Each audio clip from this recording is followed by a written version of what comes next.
It's 8 p.m. and these are our top stories in 90 seconds. This year we're finally ready. Our little camper was perfect for Zeke and Aaron. But that perfect trip to Colorado took a turn just days into getting here.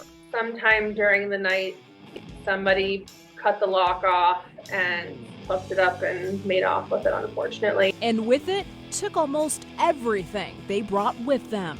All of my son and my clothes, all of our camp stuff, all of our food. But what they didn't take is their spirit. Unfortunately, we lost some of our camping experience along the way, but we don't want to give up making memories with our son. Colorado's air quality remains one of the worst in the world. So the poor air quality will continue through Tuesday. I'll let you know if Wednesday will be any clearer. A marriage marked by lies and infidelity.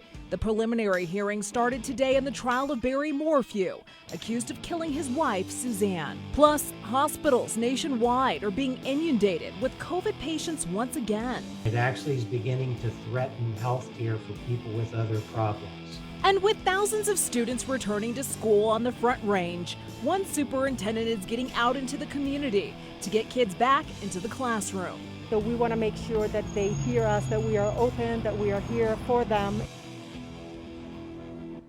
Good Monday evening, and thank you for watching Denver 7 News on Local 3. I'm Jessica Porter. A family road trip that was supposed to be the perfect getaway after being trapped inside for a year hits a setback because of thieves in our state. The family traveled all the way to our state from Pennsylvania. They planned the road trip in years in advance and saved up their money for a custom camper. But just 1 week into their 3-week trip, their camper was stolen. Denver 7's Addie Guajardo spoke with the family, hoping this doesn't cut their trip short. A road trip 4 years in the making. This year we were finally ready. And every detail down to the cargo, the campsites, and the perfect camper. It was a custom built. Was accounted for to accommodate Stephen's disability. We wanted to make sure everything was prepared because I'm a quadriplegic one. So that makes things a little bit more difficult. The Garcia family planned a 21-day road trip from State College, Pennsylvania, Hit several states across to their destination, sunny Colorado, where Stephen wanted to show his family the state he called home as a child and breathe in the Rocky Mountains. I love camping. I love the outdoors. Aaron, not so much, but the camper made it so she was comfortable. And we were able to do what I really enjoyed as a family. But just 1 week into their trip, I just can't believe it's something we did this time. The Garcia's plans fell apart. I was in the hotel room getting ready for the morning, and she came in crying. Yeah. And You started crying immediately. Sometime during the night, somebody cut the lock off and hooked it up and made off with it. The custom teardrop camper was stolen from the La Quinta Hotel parking lot in Louisville sometime Friday night into Saturday morning. It was just devastating. All of their clothes, camping gear, and cooking supplies gone. A loss valued at $5,000. It's affected, our memories. It's affected just our sense of safety that somebody could do something like that. The family put out a call out on Facebook asking everyone to keep an eye out for their trailer with distinguishing features like a flexible solar pad, Pennsylvania plates, and a Chris Craft logo on the back. we're trying that. Okay. We're going to keep pushing on. Their hearts are broken, but they're keeping their spirit very much alive. We still want to make memories. We drove all the way out here. We're just going to stay in hotels and with friends as we need to.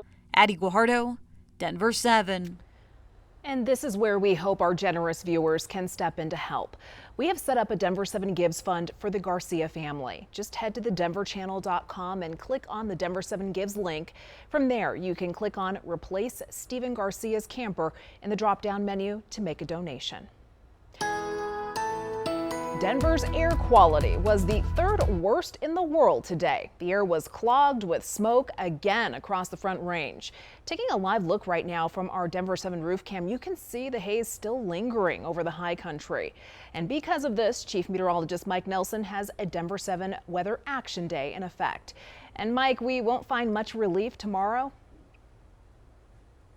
Not much, Jessica. As a matter of fact, the air quality might get a little worse on Tuesday than it was today. It's subtle, but you can see Colorado right here, and watch as that area of red kind of settles in a little bit more. That's the really heavy smoke from those California, Oregon, Nevada, Utah, and Idaho fires. And by Wednesday, it's a little bit better, but all week long, we're basically going to have this jet stream just bringing us smoke in here. So we're going to stay hazy and hot, poor air quality. And it's a combination of the wildfire smoke particles, which are visible, and the invisible low-level ozone, which is also a lung irritant, especially along the Front Range. A few storms out to the east of us tonight, but basically it is just going to stay hot. We hit 100 today in Fort Collins, 98, Greeley, and Denver. That tied the record in Denver. Here's what it looks like currently. Very hazy conditions out there, and the headlines are very poor air quality. Avoid outdoor exercise even if you're in good health, and try and avoid using things like lawnmowers and other power tools that use gasoline, especially during the heat of the day. Should improve a little later this week. Thank you, Mike. A compelling day in court in Chaffee County. Today was the preliminary hearing for Barry Morphew, accused of killing his wife Suzanne last year. A preliminary hearing is when the public sees evidence for the first time, and a judge decides if there was enough to move forward with a trial. Here are some of the things we learned today. Suzanne was having an affair. She also had suspected her husband, Barry, of having one as well. She used a spy pen to record audio, but it ended up uncovering her affair.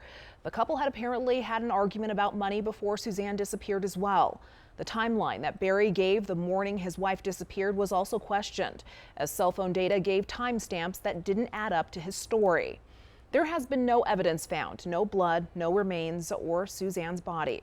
The preliminary hearing is scheduled to continue tomorrow, then potentially later this month. We have a more in-depth look at today's court proceedings for you right now on thedenverchannel.com. State health officials reported 2,700 cases of COVID from the weekend into today. 7 deaths were attributed to the virus. 540 people are in the hospital, and that is the most since late May. But it's nothing compared to what much of the southern United States is facing. Here is ABC's Victor Okendo. Tonight, the COVID crisis is exploding across the South. From Florida to Louisiana to Texas, hospitals are putting up surge tents, bringing in extra ventilators, and running out of beds and staff. When you overrun us and you wear us down and we get to where we can't come to work anymore, there's not going to be anybody here to take care of you. With 68,000 COVID patients straining American hospitals, experts warn the system in affected communities is nearing the breaking point. If this pace continues for the next 4 or 5 days, which it seems it will, the hospital systems in Florida and Louisiana will collapse. And with COVID infections climbing, another move to mandate vaccines. The Pentagon today announcing it will seek the president's approval to require nearly 1.4 million active duty military members to get the vaccine starting in mid-September. You can consider this memo today as what we would call in the military a warning order. And the Pentagon could move that deadline up if the vaccines get full FDA approval sooner. Tonight, with millions of school children heading back to the classroom, doctors fear more kids will be hospitalized with COVID. You should assume that we're going to see pediatric intensive care units all across the South completely overwhelmed, and something even a possibility of small tent cities of sick adolescents and kids. In just the last week, pediatric cases climbing to 94,000, and children with COVID are going into hospitals at a rate nearly 4 times higher than just a month ago. This is not your grandfather's COVID. Children are experiencing more severe disease than they have in the past. They come in respiratory failure. They often require hospitalization in the pediatric intensive care unit. The Delta surge prompting the American Academy of Pediatrics to call on the FDA to authorize vaccines for 5 to 11-year-olds as fast as possible. In Virginia, 17-year-old Shwanda Corprew died just 4 days before she was scheduled to get the vaccine. I don't want to see anybody else have to bury, their little sibling or little daughter or anything like that. It's really heartbreaking. In Jacksonville, Florida, 12-year-old Lila Hartley wants masks in schools to protect her 10-year-old brother who's too young to get the vaccine. Even though I'm vaccinated, I can still get sick. Also, my younger brother I don't want to get him sick if I get it because I wasn't wearing a mask. And the governor of Arkansas says they just saw their largest single-day increase in hospitalizations. Now they're down to just 8 ICU beds in a state of 3 million people. Governor Hutchinson also calling it an error to sign a law banning those mask mandates. Victor Oquendo, ABC News, Miami. Victor, thank you. Thousands of kids returned to the classroom today on the Front Range, some with mask mandates, others with mask recommendations. Most of Douglas County, Bennett, and secondary students in Gilpin School District started today. Adams 14 starts tomorrow, Brighton 27J and Weld RE4 are both on Wednesday. Aurora, Inglewood, Littleton, and several others begin Thursday. Jefferson County will go back next Tuesday, and Denver Public Schools does not start until the 23rd. Some students in the Adams 14 district received a visit from the superintendent today. Dr. Carla Loria went door to door trying to talk to students who should be seniors this year but have not registered for school yet. Loria says there are about 400 students who are not registered, and she feels COVID may be to blame. We want to make sure that they hear us, that we are open, that we are here for them, and we want to ensure that they have everything they need to go back to school. Right now, when you visit thedenverchannel.com, we have a list of mask and vaccine requirements at school districts across the metro. I said, we're just asking for maybe some common sense here with this, and that's about it. Coloradans forced to cancel vacations because of the I-70 closure in Glenwood Canyon. Hotel managers say that's no excuse. Any road you take to get here is going to be a phenomenal adventure. So the poor air quality will continue through Tuesday. I'll let you know if Wednesday will be any clearer. And that poor air quality is being fueled by fires in California that show no sign of dying down. Left behind a lot of stuff. Fires ravaged through everything. It's